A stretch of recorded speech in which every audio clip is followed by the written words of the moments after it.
In today's video, I'm going to teach you how to create a simple and organized goal planner in Microsoft Word. This is a useful way to keep your goals in one place, break them into manageable tasks, and track your progress as you work toward completing them. Start by opening Microsoft Word and creating a new blank document. Before adding the planner content, set up the page so you have enough space for each section. You can use a standard page orientation and margins, depending on how you want your planner to look.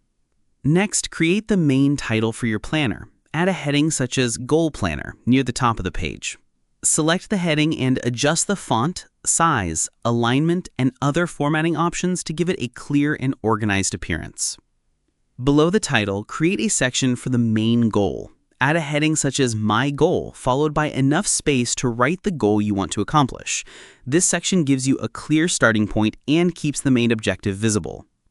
Next, add a section for the target date. You can include a simple line or space where you can enter the date you want to achieve your goal.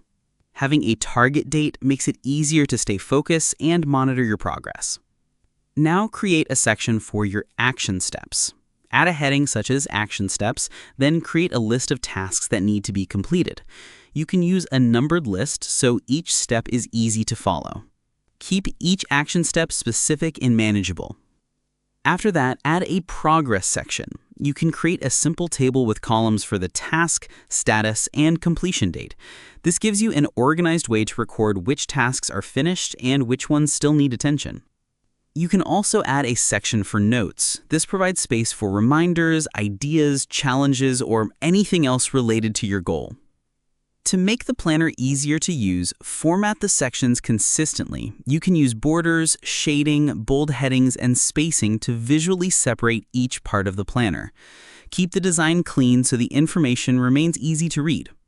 Once the layout is complete, review the entire page and make any final adjustments to the spacing, alignment, and formatting.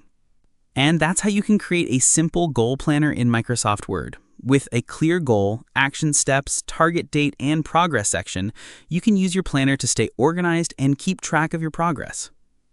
If you found this video helpful, let me know in the comments, give it a like, subscribe to the channel.